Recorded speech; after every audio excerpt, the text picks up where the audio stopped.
I love your. Oh, we're on. I love your. Where you're watching that. Yeah, that's cool. Hey Sam. Hey Sam. Guess what? We're on. Oh, hey. It's the Stars pregame show. Are you ready? Born ready. How about you, Luds? You ready? I'm not saying anything. Well, you're going to have to because the show starts right now. Okay. Finland!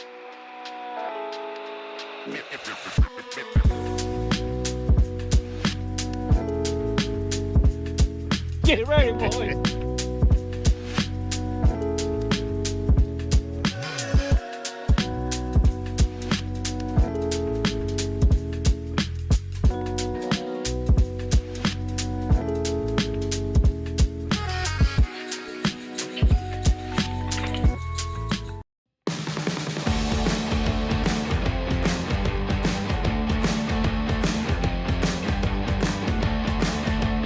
This is the DLLS Dallas Stars pregame show. We are live from the lounge studio.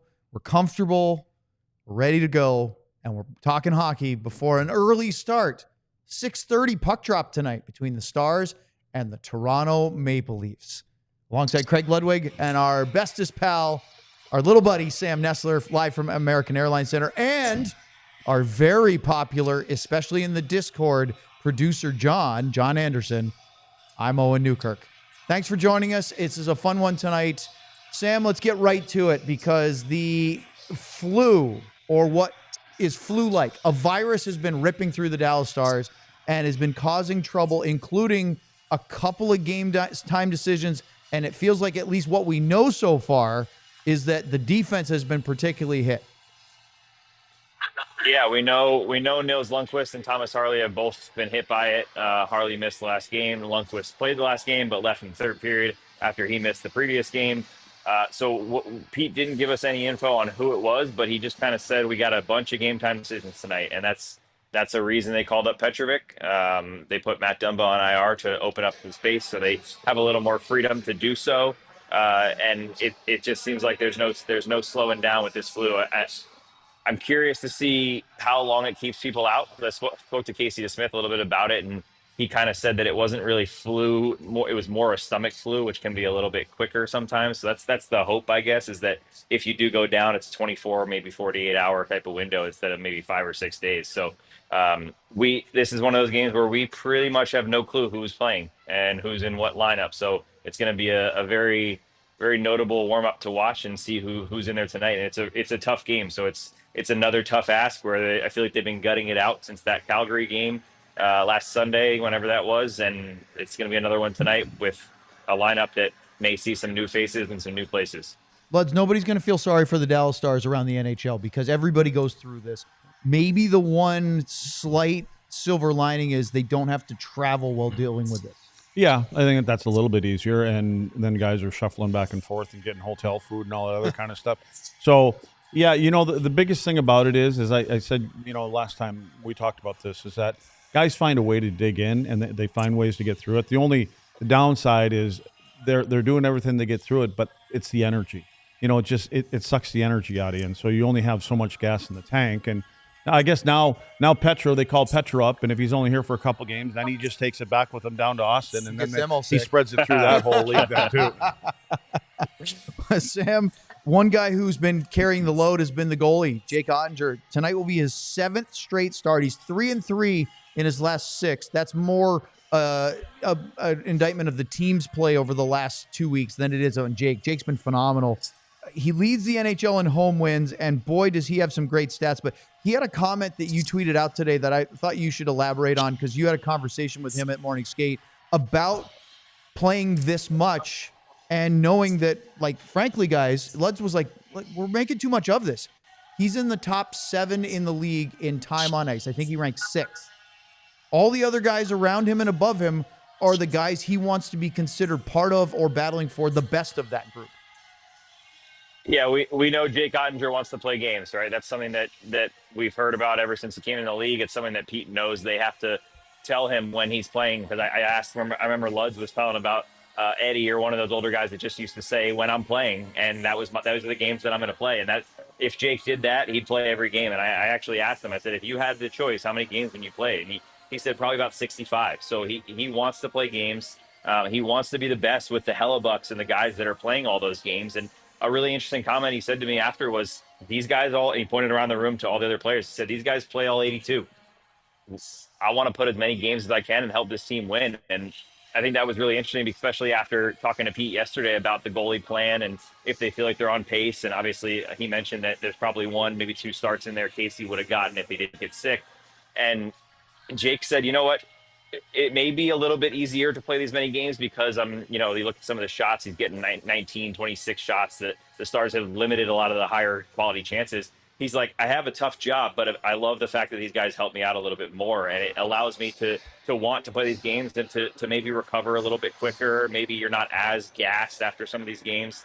But the really, really interesting part was joking about it with him. And I was like, what is it about backing up that you dislike so much? Is it just that you're not in the game, or is there something more to it? And he said, well, 2 things. One, most arenas absolutely suck for a backup goalie because he mentioned Chicago, where you're not even in the rink, you're in the locker room watching it on a TV, and other rinks where you're like this one, if you're a visiting team of the AAC, you're stuck in a corner. San Jose, amongst same the thing. Fans. Yeah, and so he actually mentioned, he said, I will say, if I am going to back up, this is the best place to do it because it's a rare arena where they don't have that in between the glass type of situation. So that's where the goalies sit, is right smack in the middle between the benches.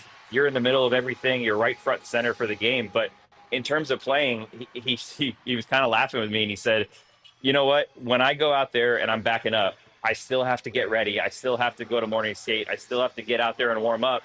If I'm going to do all of that, I might as well just play the game anyway, which I thought was really funny and just shows how competitive this guy is. And he would play every game if he's able to. And right now they need him to. I think it would be a good move to have Casey DeSmith in on Friday. But 7 in a row, and he's been absolutely lights out. I think he's second in total wins behind Hellebuck. He's been very good, and this is going to be another big test for him here tonight. Luds, I want to hit you with some math on Jake Oettinger. I just did it quickly. So he's played 23 games of the 30 the Stars have played thus far. That's 76.7%. Take that percentage, multiply it by 82 games. 62.9. So let's call it 63 games. That's right on pace to play between 60 and 65. Now, the big reason why the conversation the last couple years has been keep your starter around 55 instead of 65 is because you're watching some starters that play a ton run out of gas in the playoffs, and teams are trying to avoid that. And if you have a good backup, you can do that. And the Stars have a good backup. They should be able to do that. However, Jake Oettinger is leading the NHL in home wins with 12, 2 more than Connor Hellebuck, 5th in home goals against, 5th in home save percentage, 2nd in home time on ice. Of the goalies who have played 10 or more home games, he's actually 2nd in the league in goals against and 2nd in save percentage. It's awfully hard for a coach to say, don't play that guy when he has numbers like that. Yeah, when you first mentioned that, Sam, how many games, and he says 62, I'm thinking, man, the goalies that I had the privilege of playing for, they'd say, how many games are in a season? 82. Well, that's how many games I'm going to play. Yeah. You know what I mean? Or they'd say I play 75. Well, remember Brodeur would play 70, and exactly. Scott Clemenson with the Devils had to play 10 to 12. And the thing about it is, the travel's better now, the food is better now, the preparation's better, you're in better shape. And so I've never gotten over the whole 60, 62 stuff. And them same goalies that played in the 70s, they were the goaltenders in the playoffs, and they were good. So to use that argument to say that to save them for the playoffs, I don't buy it, but I'm not there right now, and I don't know these guys. Now, the one thing I will say, and I heard Pete say this, I think, Sam, the other day, I don't know when it was, and he was talking about Jake playing and things like that, and he kind of mentioned, we kind of keep the shots and things like that down. And I agree with that. And I think when you think about what we've seen with Jake this year, they do suppress a lot of the chances in their own end. But when there's a chance, it's a big chance. And it's because of the way that they play in their zone. And I think tonight may be one of those nights, just with the way this team can play and moves around. And, they got 4 guys that are all over the ice in the offensive zone. So I think when you have a goaltender, and if you're only limiting the other teams to maybe 24, 25 shots, and they're only getting maybe 2 or 3 high-quality, high-danger chances, even a period, you can, because Jake is the kind of guy that can just kind of sit there and he can slide from one side to the other, use his size. He can make the majority of all those saves, and it allows him to play more games in a row. Sam, I want to throw one more thing at you. Go ahead. Before you go to warm up, because the warm up is crucial today with the flu virus. Yes. We don't know who's going to be there. Craig Berube, we all know, is the new head coach this year of the Toronto Maple Leafs. Sheldon Keefe was last year. He's now in New Jersey. Are the Stars talking about this Leafs team being any different because of the different coach and the philosophy that Berube brings? Absolutely. Pete was asked that by, I believe it was a Toronto reporter this morning. What does this team look like now with Berube versus with Sheldon Keefe? And Pete said they're harder to play against, and he said Berube's fingerprints are all over this team, and you can see it. I mean, it's not a huge difference. It's not like you're noticing it glaring off the screen, but if you look at the way they play, they just go to that tough area 1 or 2 more times. They're a little harder on the sticks in the crease on their own goalies. Chris Tanev certainly helps that. They just are a little bit tougher to play against and a little bit more structured. And we know Toronto, right? High flying, Auston Matthews, Mitch Marner, Nylander, they're going to score tons of goals, but maybe they're not the most structured team. Maybe they're not the most defensive team. And that's what's really hurt them in the playoffs during this crazy run where they've won one series in whatever, how many years. But now this Craig Berube team, they have that little extra edge, and it could make all the difference. And they're a very good team so far this year. And for Dallas, so you guys are going to talk, I'm sure, about the record with Dallas and Toronto, so I won't get too much into that. But this team has struggled against Toronto. So the last thing the Stars want to hear is this is an even better and tougher team to play against than it was all the times they were losing to them in the past. So it's going to be a tough game tonight in a lot of ways. It's not a high-flying, just let's play roller hockey type of game. Toronto can do a little bit of both, and they're not the most structured defensive team in the whole league, but they're also a lot better than they were in that area last year. And it's going to be tougher for Dallas to get chances and create off of that. So that'll be areas to watch tonight, similar to the Washington game, is right in front of that net. And I'm really interested to see how they handle some of this Dallas pressure in their own end. And frankly, Sam, I think we're going to see optional skates other than the games the rest of this week until they can get on the other side of this virus. Absolutely. I think so. I'd be surprised if they have all the practices they have scheduled, and I'd be surprised if we see a lot of guys on the ice in general. Well, Sam, thanks so much for joining us already. We'll talk to you in the post-game show, and we'll be looking for your report that we will definitely send all to our viewers once the warm-up starts of who's out there, who's not, what the lines look like. You got it, boys. Enjoy the game. By the way, Luds, we already have Zach, a Leafs fan, in the chat. So we've got some Toronto folks watching, which is great. Even though our regulars are trying to say that they're not supportive of the Leafs, we can have the Toronto fans watching our show. And Lane said that you're looking pretty jolly tonight. Ho, ho, ho. But I really want to say hi to Derek. Derek is watching from the arena. This is my first live game since Reunion was still open. Oh, wow. How about that? Nice. So welcome, Derek. Thanks for joining our pregame show. He's got a nice cat as his I profile. was going to say, picture as Derek well. needs a shave and a haircut. Yeah, well, nice whiskers, though. Got to give him that. Luds, the Stars' power play has scored in back-to-back games. It's the 4th time this year they've done that. They have not yet scored power play goals in 3 straight games. And we talked a lot about the struggles they've had on their power play this year. It has been inconsistent, as you can see, and it has been, at times, a letdown for them in games. To me, it seems like they're getting more interior. I just think of Rupe's goal from the other night that Jamie got to him.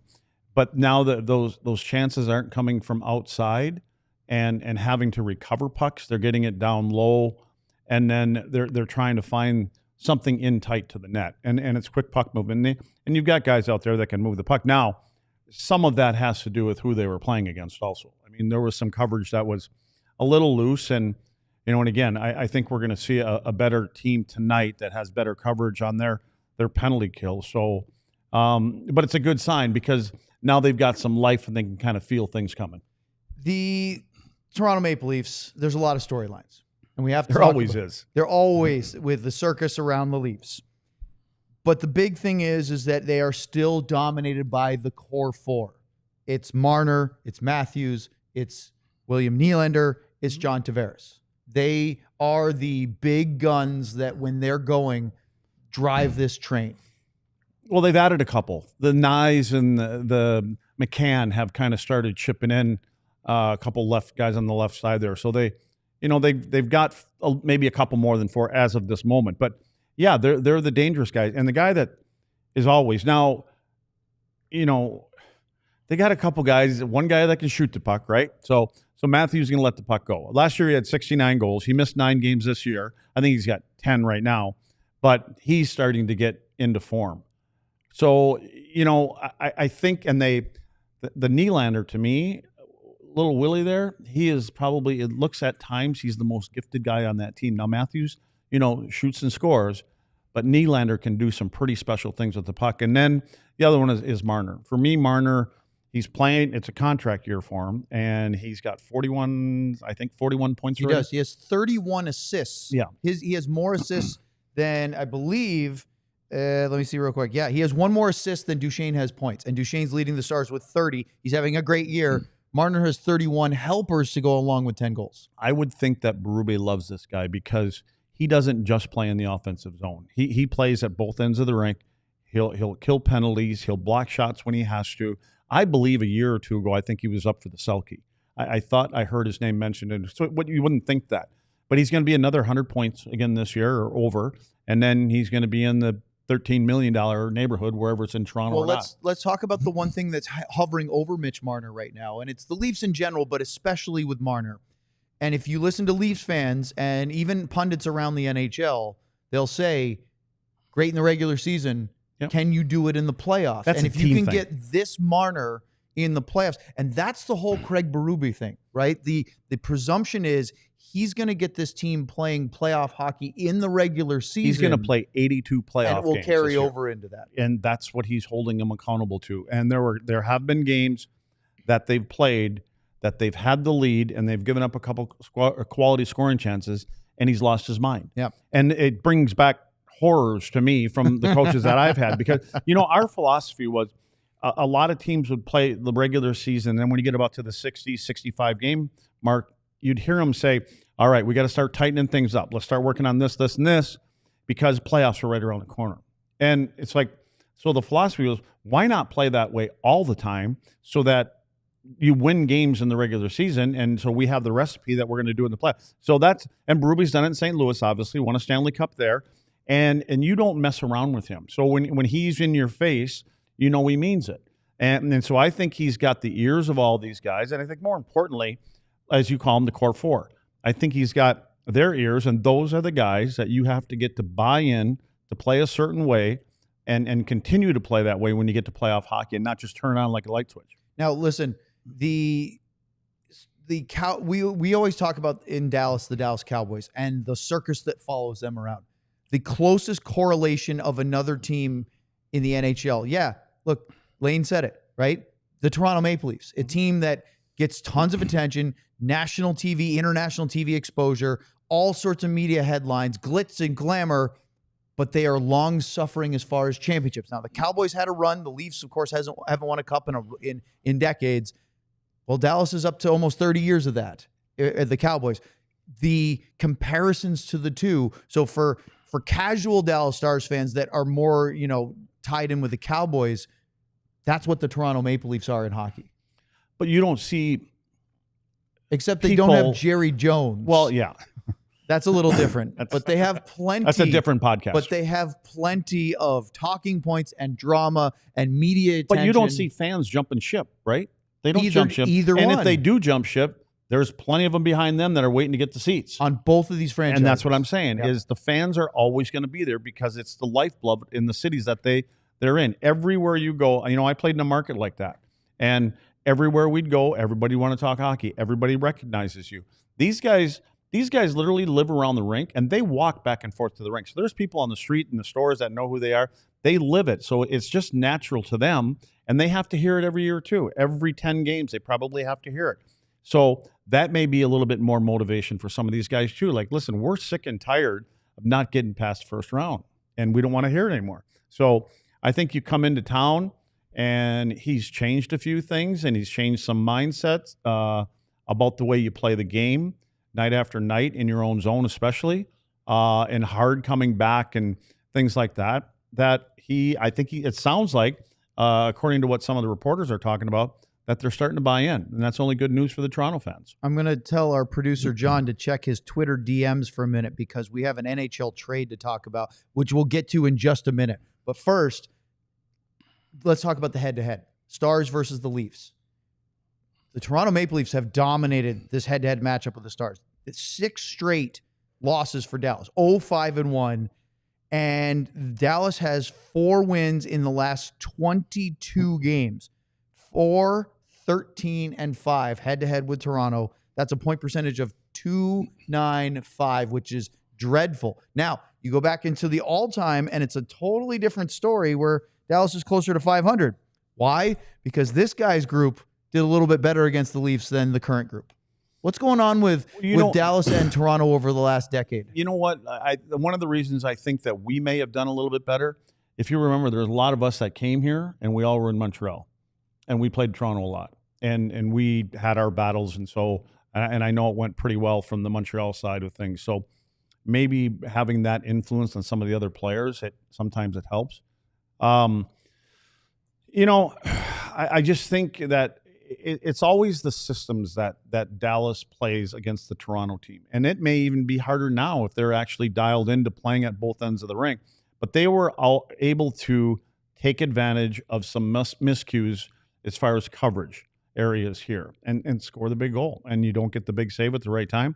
Now you've got a goaltender that's kind of tattooed on his forehead that he makes the big saves at the right time now. So along with that and the way that they stay, the only thing that's going to concern me tonight, because of the way that these guys do play when they get into the offensive zone, is going to be the coverage things. And again, like I said, if it's a limited number per period, then I think Jake makes those saves.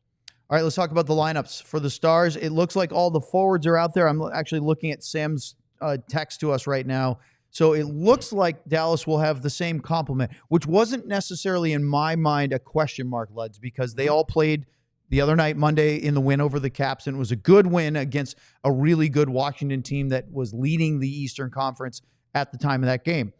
So that side looks like it'll be okay. On the other side, the defense was the big question mark. No Harley. Tough look for me on this graphic, Owen, right here. Lindell twice. Oh, how did we miss that? Well, we'll fix that. We could use 2 of them out there. Can you imagine? He plays like 2 different defensemen. It would be great. Yeah. So no Lundqvist, no Harley.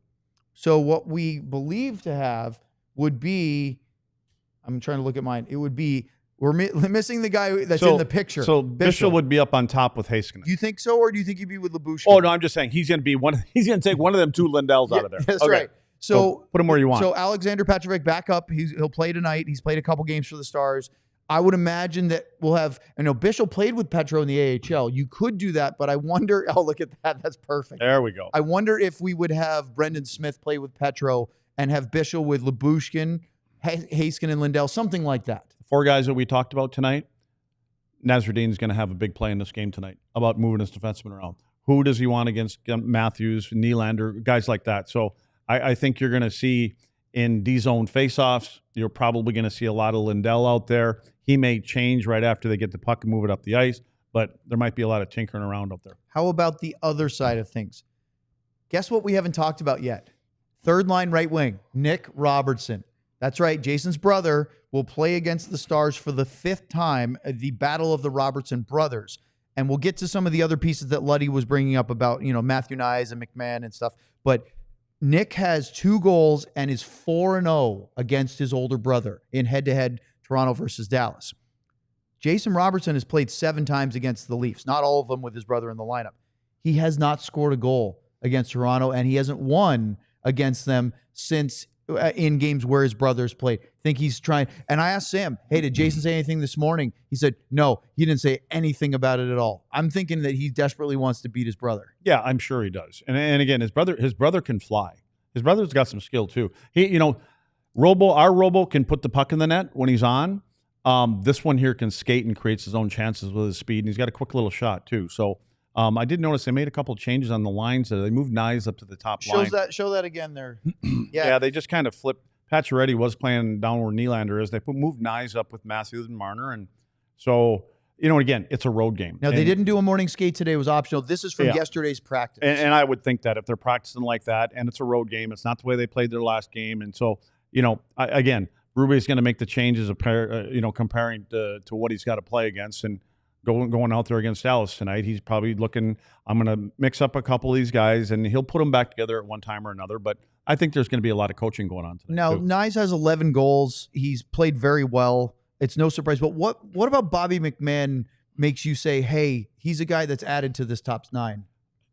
From what I've seen, when he's a guy that jumps into the holes at the right time, and he will get to the front of the net, and he's got that quick little release. So I just think that these two guys, to me, Nyes, McMahon, it looks like they're playing with some confidence. And again, you come in, you got a new coach, you get a second chance. Well, they also get if you look at the forwards one more time, David Kempf is back in the lineup. He's missed the last 12 games with a lower body injury. He practiced yesterday. He's expected to play tonight. We're keeping an eye on the warm-up lines. I'm looking at that right winger with Kempf.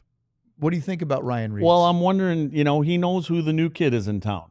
You know what I mean? Well, Ryan, yeah, he's going to ask him. Let me ask you this. He's a tough man, but he's not a dirty guy. Right. He's gotten suspended a few times. We talked about the that last suspension. one. I don't think he should have been suspended. It was one on Darnell Nurse, The right? check on the head? It was pretty bad. Yeah, it was shoulder to shoulder. When you watch it, the shoulder hits. Anyway, he got suspended. He went right through the body. His stick and his hands were down. But anyway, he's the kind of guy, like who's the kid in the Rangers? He's gone now, but the big kid. You're talking about Rempe. Yeah. So he asked him, is this what you want to do? Yeah. So it wasn't like he just jumped him. Yeah, no, and he's not going to jump anybody, but he'll brush up to Bischel tonight, and he'll probably say, well, if you want to go and test it, we'll see. The lines we'll show the D in just a second, John, but the Stars lines from Sam, exactly as we expected up front. Lindell, Heiskanen, Bischel, Lyubushkin, Smith, Petrovic, just like we thought. All right, let's take a look at the D for the Toronto Maple Leafs, because look who it is, Chris Tanev. Mm-hmm. You cannot say that the Dallas Stars wouldn't be better right now if they had Chris Tanev in the lineup, because they would be. And I almost wonder, lads, I know the money doesn't work necessarily, and the term, he got 6 years with the Leafs. There will be questions until the Stars show they can win in the playoffs with the new group they have on defense. Well, not new, but the altered group. Is it better off not giving Tanev 6 years to have his experience for a chance to win a cup this year? I would have liked to have him. Me too. Again, if you got to pay for an extra year, you pay for an extra year. But their decision was no. Now, looking at who's here and young kid, maybe this is the reason why. Well, Lyubushkin's been really good. Yep. Yanni Hakanpää is not in. He's hurt again, unfortunately. He did come play a couple games for Toronto, but he's back out of the lineup. I would love to see Hakanpää healthy, but you can see why the Stars didn't re-sign him because of the concerns over his injury that kept him out at the end of the season in the playoffs. I'm wondering what they're going to do with try to get Tanev against Rupe tonight. I just wonder if that, because now I think if Segi was still here and that line was still together and still rolling, I would have thought that they would have used him there. But the way that Hintz has been playing, especially, I'm wondering, and especially for Tanev to get, he knows these guys now. And I'm wondering how they're probably going to use Riley and Tanev and just kind of flip-flop them guys. But I'm wondering, it's interesting for me all the time to watch the first 5 minutes and see what the visiting coach is actually trying to do. This is interesting. Throw up the Leafs lines again, the forwards, if you would, please, John.